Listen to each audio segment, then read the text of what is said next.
some point I'm going to have to make a DIY don't compilation, but if you're repairing your walls, take your faceplates off before you do the repair, and don't use silicone to repair your walls. Alright, continuing our series of DIY don'ts. Don't use a normal thread screw to hold on your plates.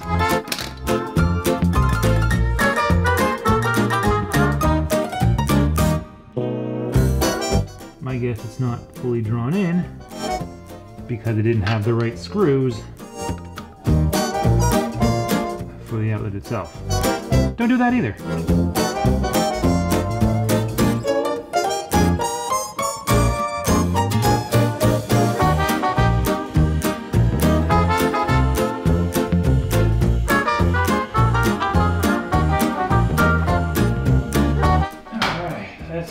What is behind door number 3? Is it a goat? Is it a car? Is it sketchy beyond all belief? I mean, that's just a given at this point.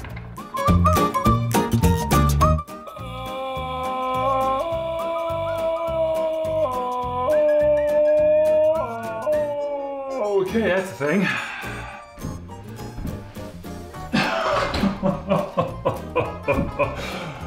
Oh my God, that is something special right there. So if you have an old place or even to get anywhere you work done, this is why it costs so much.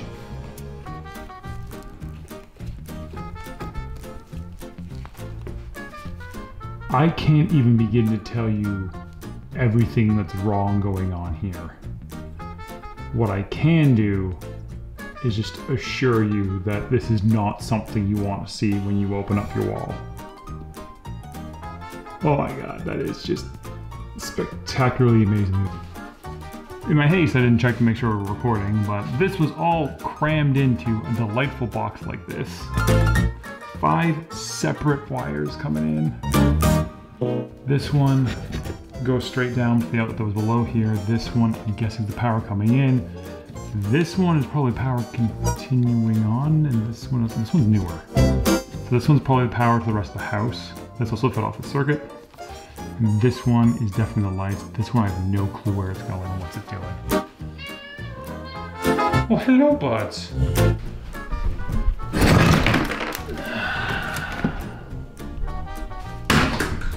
Gone. This guy, so this guy is that guy, likely the main power coming in.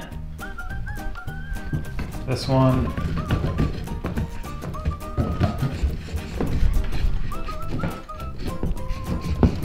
it's definitely that light, so we're actually going to join those two back together so we have some light here. I will leave the other two disconnected for now.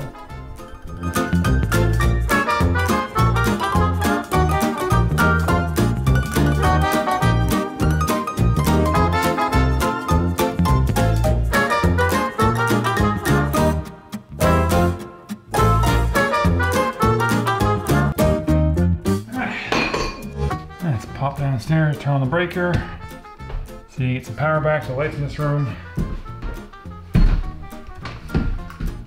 Hey!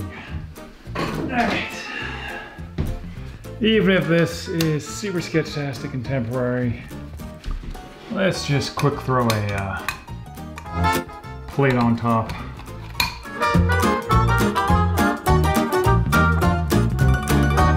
So I know that this ground wire is not doing anything because the wires coming in aren't grounded. And that's fine, it's bonded to the box. What I'm really frustrated at is the same problem I find so many times in this house. Neutral connections on the hot side. Also, I'm not a huge fan of these push-in connections. Well, give them credit. It's way sturdier than I thought they'd be.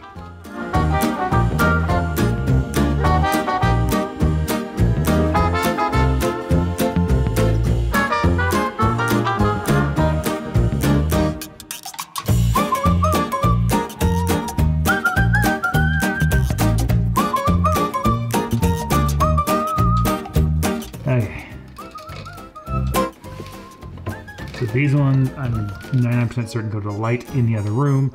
These ones I'm fairly certain go to the other outlet, but we can check that.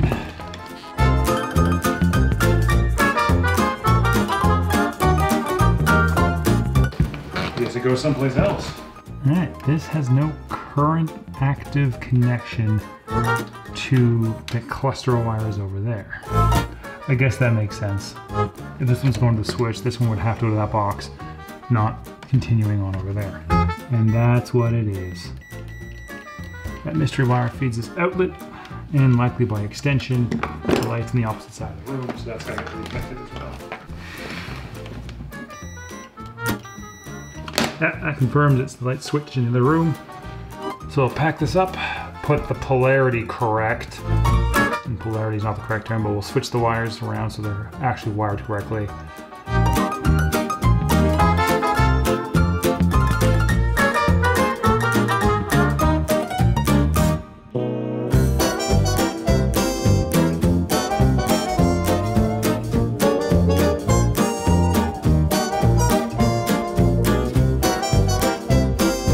I start off by saying I have nothing but respect for people who know their craft, professionals who do the job well day in, day out.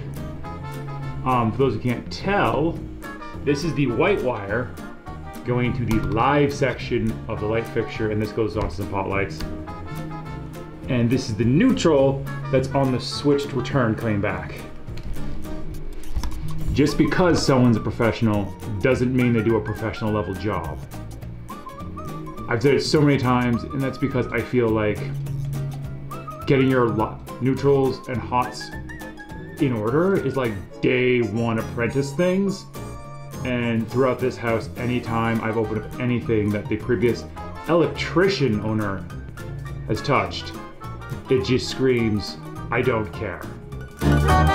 And then it was time to move into the hallway and deal with, well, the light switch. Remember, it's always easier to cut your trim to fit around your switch plate than it is to move the outlet, even just sideways a bit. And it looks great too. Obviously, we were planning on moving this. It's not even like in a good spot to start. This is terrible.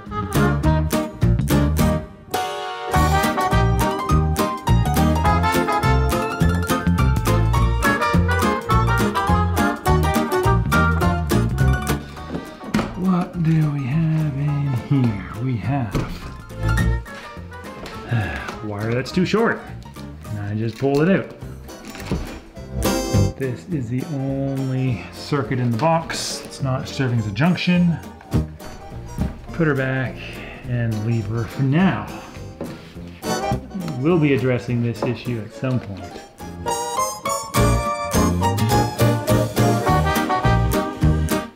The fun with working with old houses, you never know what you're gonna get. So I was pulling a wire from upstairs. I thought it went down to the outlet over there. I was wrong.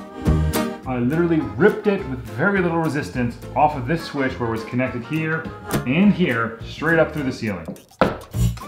This box itself is a little on the loose side. I personally wouldn't call this attached firmly, but apparently at some point someone said, yeah, that's fine. So yeah, you never know what you're gonna get. All right, back here at the main junction box of all of upstairs.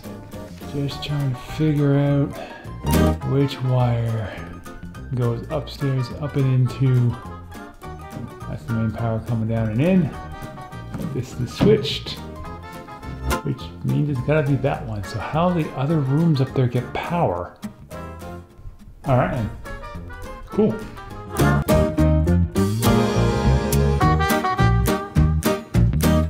New office switch.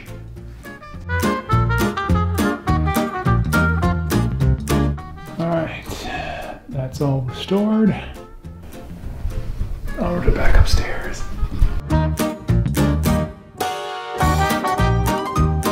Now it might not look like much on camera, but what this actually is the culmination of days and days of work. I now get to disconnect this line from what will be the chandelier box of the dining room.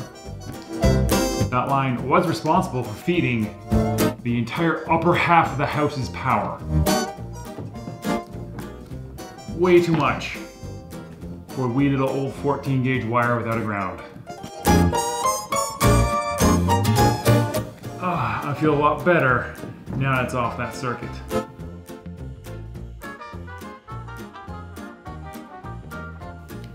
Sometimes the biggest changes aren't the most visual changes. A lot of work for very little visual payoff. It's a lot safer.